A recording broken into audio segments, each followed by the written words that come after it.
I can tell you that for Peter, part of that was he had some things that needed sifting. And let me see if I can explain a little bit about the sifting process here, because this is the imagery of a sieve.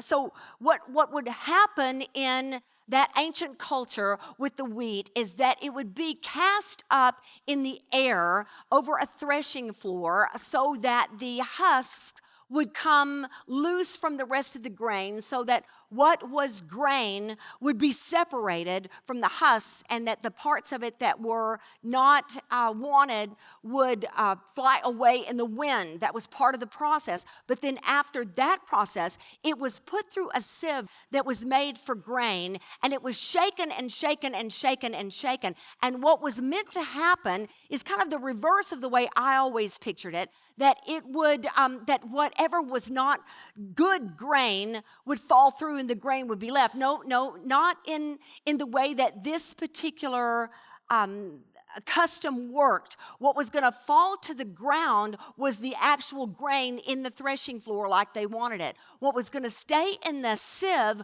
was anything that would have been trash or rubbish. It would have been like clumps of dirt or tiny little stones. And so the whole image behind Satan trying to sift Peter like wheat is so that by the time he has shaken him and shaken him and shaken him, all that is left of him is a few little stones and clumps of dirt, and there is nothing else of value. That was what the enemy was after. Now, we know what God was after, because he's after exactly the reverse, so that which stayed in the sieve would then have been completely disposed of, and what was left would have been used as grain to make bread. So with this in mind, I want you to think this through a little while, because what in the world would a person need sifting?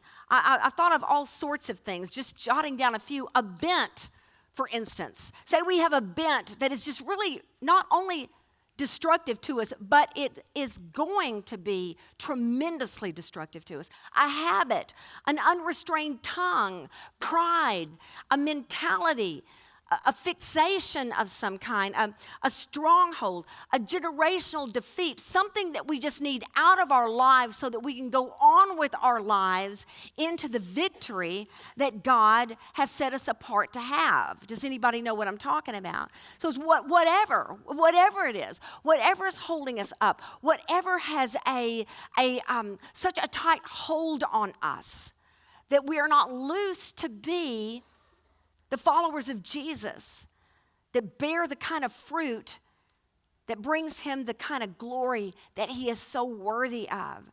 In our kind of terminology, it might mean in our English idiom to pick someone apart. That's what the enemy was looking to do with Peter, to just pick him apart until there was nothing left of him. So I think perhaps because he had some things that needed sifting.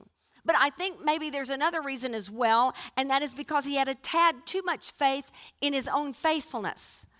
And I want to throw this out to you because it is very easy for us to accidentally somehow have formed some substantial faith in our own faithfulness.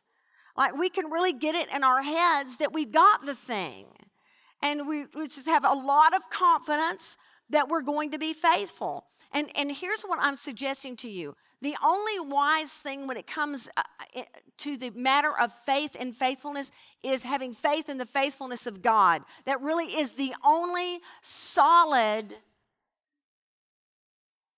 immovable truth that we have when it comes to being sure that somebody's going to be faithful. You have no way of knowing what someone is going through when you think, no, my daddy will always be faithful. Listen, it's not your daddy, not your mama, not your auntie, not your grandparents, not your pastor. We can't depend on anybody else's unwavering faithfulness except God himself. And Peter, can't you hear it? I'm ready. I am ready. He's going, you ain't ready. You ain't anywhere near ready. And in fact, I think maybe it was that point exactly why he was ready for a sifting, is he thought he was ready to follow Jesus anywhere and do anything he asks, follow him all the way to the death. I was thinking, smiling to myself today, that I have some good news and bad news for you who are younger in Christ. It's always good to hear the bad news first. And so the bad news is you will not turn out nearly as good as you hoped. I wish I could say something differently, but I think I can, with some amount of confidence, tell you that we picked